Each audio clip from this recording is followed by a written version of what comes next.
हसरतें, उम्मीदें, वफ़ाएँ, सकून, इन्ना लिल्लाहि व इन्ना इलैहि राजिऊन।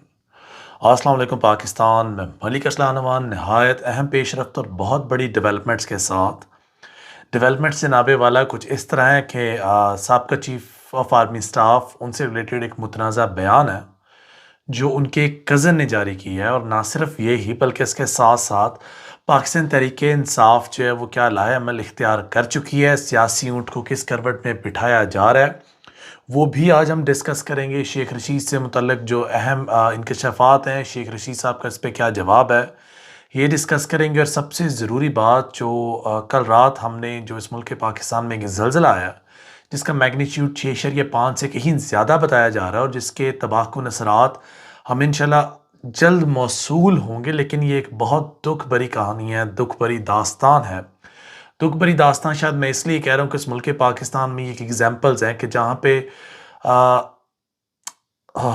अल्लाह अकबर, आपने वो फैसलाबाद के दिल चीर देने वाले मनाजर आपने देख रखे होंगे कि फैसलाबाद के अंदर एक बुजुर्ग आदमी सस्ते आटे के हसूल के लिए जो आए थे और अपनी जान की बाजी हार गए। बाद में किसी शख्स ने उनके जो है ना सराहने, उनकी मैयत के सराहने एक आटे की थैले की बोरी रख दी। और बंदा क्या कहे, अब इस मुल्क पाकिस्तान में इस तरह की बेहिसी होगी तो जनाबे वाला आप हेल स्टॉर्म्स की भी बात करें जिसे आप ओले कहते हैं, इसके साथ साथ अब जल्जलों की भी बात करें, क्योंकि बेशक खुदा की लाठी कभी कभी बे आवाज़ भी होती है और कभी खुदा की लाठी में बहुत ज़्यादा गर्ज भी होती है। इसके साथ साथ इमरान खान साहब की सेंचुरी मुकम्मल हो गई है, ये क्रिकेट में नहीं हुई है।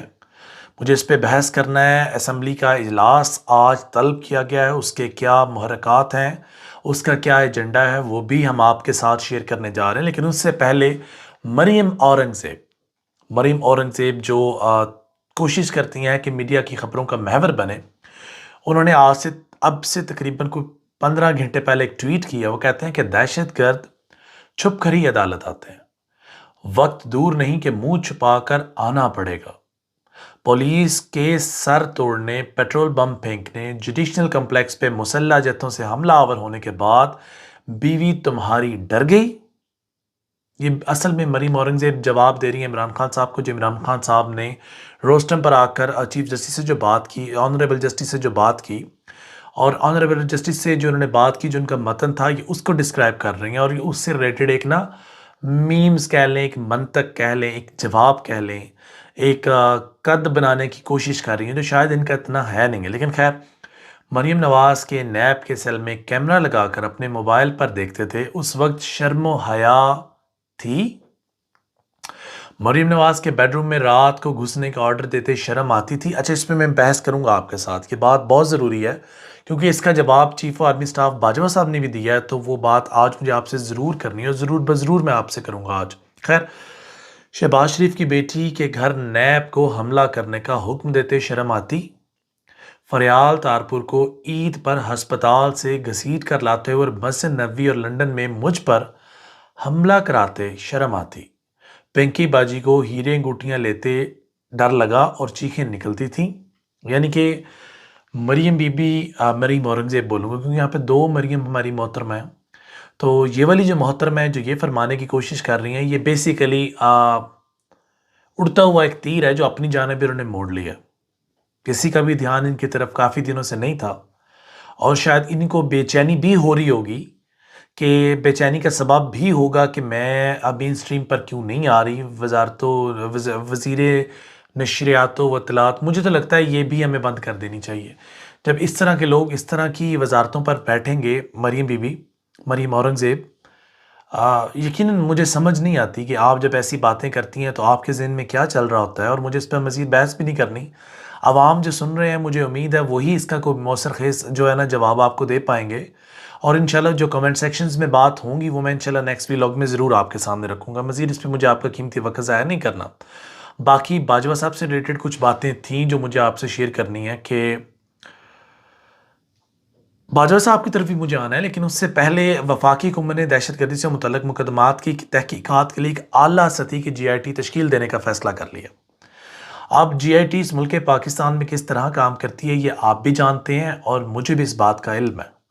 ना सिर्फ मैं इस बात को बखूबी जानता हूँ, बल्कि इसके साथ-साथ बहुत सी ऐसी चीज़ें हैं, जो शायद मुझे बात नहीं करनी चाहिए, लेकिन यहाँ पर बात करना लाज़िम व मुल्ज़िम है। अगर आप उनकी इंक्वायरी इस तरह करवाएँगे, जिस तरह से इमरान खान के कत्ल केस में एक जेआईटी बनाई गई और उस जेआईटी की तमाम तर रिकॉर्ड्स, फाइलें और चोरी हो गई, गुम गई, वो एक अलग बहस है, वो एक अलग मुकालमा है।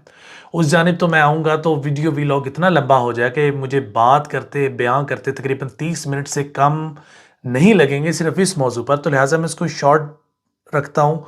कम टू द पॉइंट आते हैं और पॉइंट ये है कि जनाब वाला, जेआईटी आप बना लें।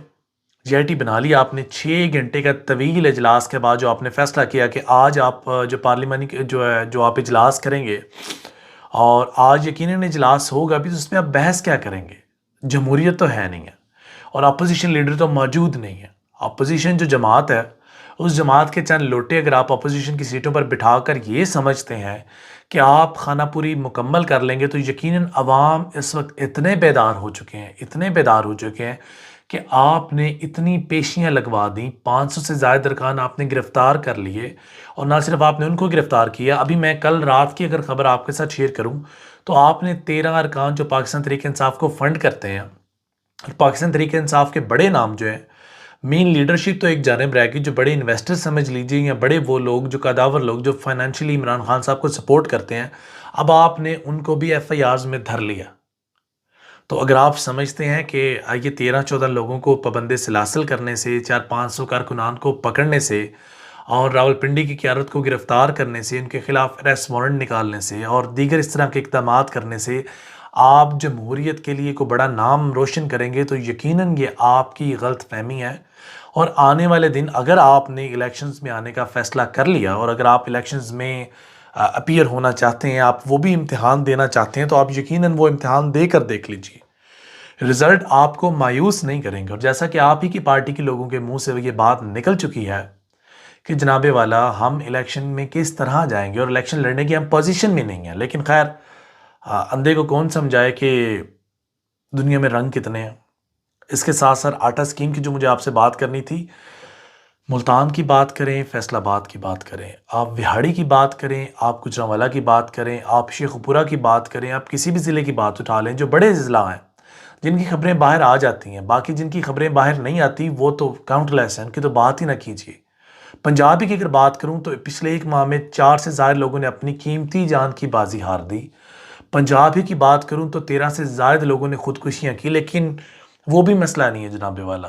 आप लोगों के गिर्द मसला इमरान खान है और मसला इस तरह का झूठा भी नहीं है जो आप घड़ घड़ के अवाम के अंदर लेकर आते हैं और अवाम की अक्सरियत आपके इस तमाम तर बयानिए को, आपकी लाखों करोड़ों रुपए की इन्वेस्टमेंट को, आपके जो लिफाफा जर्नलिस्ट हैं उनके कैंपेन को रद्द करने में, रद्दी की टोकरी में डालने में यकीनन चंद सेकंड लगाते हैं। वो रिमोट उठाते हैं, बटन दबाते हैं, चैनल बदल देते हैं। आपकी तमाम की तमाम तर मेहनतें दम तोड़ जाती हैं, घाटे में चली जाती हैं, खसारे का सौदा करती हैं, जो भी नाम दीजिए आप। लेकिन आपको यकीनन पेशेमानी उठानी पड़ रही है और इस पेशेमानी की वजह से आप इतने बौखला उठे हैं कि एफआईआर देकर आपने पूरी दुनिया में जो रुसवाई हासिल की उसकी यकीनन नज़ीर नहीं मिलती आपको। आपने जितनी एफआईआर्स इमरान खान के खिलाफ लॉन्च की हैं, 100 से अगर ऊपर एफआईआर्स हैं, दिन में 3 एफआईआर्स भी अगर आपकी प्रोसीड हों तो 1 माह की भी आपको डेट मिले, तो यकीनन आपके लिए 1 माह में इन एफआईआर्स की जो फॉलोअप है वो करना यकीनन नामुकम्मल होगा, नामुमकिन होगा, इम्पॉसिबल होगा। इम्पॉसिबल इस तरह होगा कि एक शख्स अगर एक एफआईआर में नामजद हो, उसकी तमाम तर काविशें, तमाम तर कोशिशें सारा दिन एक पेशी पर गुजर जाती हैं और वो शख्स वो कोई और काम नहीं कर पाता। बेसिकली आप ये चाहते थे कि इमरान खान साहब को इतना उलझाएं कि उसको अपनी कैसी रह जाए, लेकिन यहाँ पर भी आपको मुंह की खाना पड़ी। चलें, फवाद चौधरी साहब ने एक बड़ी प्यारी बात की, उन्होंने बहुत बड़ी आप पे ना तंज किया, आपके ऊपर जुमले कसे हैं, लेकिन आपको उससे भी शर्म नहीं महसूस होगी। बाकी जो इस मुल्क के पाकिस्तान के हालात हैं, आपने पीटीआई को बैन करना है, आप रिपोर्ट्स बना रहे हैं और यकीनन जो जमान पार्क पर आपने जो रेड किया उसका मकसद भी यही होगा कि एक जमात के ख़िलाफ़ आप इतने इक़दामात, इतने सबूत इकट्ठे कर लें और वो सबूत इकट्ठे करने के बावजूद आपको फिर भी मुंह की खानी पड़ी, तो it's a shame, I will call it. Anyways let's come to the point, let's not distract. इस मुल्क पाकिस्तान का अलमिया चेक करें कि जो साबका चीफ आर्मी स्टाफ हैं उन्होंने कुछ बयानात दिए हैं, मैं वो भी आपसे शेयर करूंगा। लेकिन वो तमाम बयानात शेयर करके भी जो नताइज आपके सामने आएंगे वो यकीनन आपका दिल ही दुखेगा। तो इतना लंबा चौड़ा बयान, किस तरह नौकरियां मिलती हैं, किस तरह लोग नौकरियों से फारग होते हैं, किस तरह लोग जानों से हाथ धोते हैं, और किस तरह साबका चीफ ऑफ आर्मी स्टाफ ने अपने ही इदारे आईएसआई के ऊपर बिजलियां गिरा दी। ऐसी बात की शायद जो उन्हें नहीं करनी चाहिए थी, लेकिन उनको कौन समझाए कि अब वो चीफ ऑफ आर्मी स्टाफ ना सिर्फ नहीं रहे बल्कि अब ना वो ज़बर हैं, वो बल्कि ज़ेर हो चुके हैं, और बहुत से लोगों के सामने उन्हें आने वाले दिनों में पेश होना पड़ेगा। शायद उन्हें पशेमानी उठानी पड़ेगी, लेकिन ये भी इनको कौन समझाए। आज की इस नशीस में बस इतना ही। और उनकी तमाम तर अगर मैं वीडियोस का खुलासा करूं तो उसमें वो यही बात कर रहे हैं, शेख रशीद झूठा, इमरान खान झूठा, ये झूठा, वो झूठा। लेकिन उनको कौन बतलाए कि जो जिनको आप झूठा कह रहे हैं वो मैदान में अभी भी खड़े हुए हैं, जिनके ऊपर आप अपना जो है कॉन्फिडेंस डालते हैं, जिन जो आपके प्यारे थे, जो आपके चाहने वाले थे, वो भी यकीनन अपनी कश्तियाँ बदल चुके हैं। आज की इस नशीस में बस इतना ही। अपने होस्ट को इजाज़त दीजिए। फ़ी इमानिल्लाह। खुश रहें, आबाद रहें। जिस शख्स ने इस मुल्क पाकिस्तान का बुरा चाह, अल्लाह उसकी नस्लें गारत करे। अल्लाह हाफ़िज़।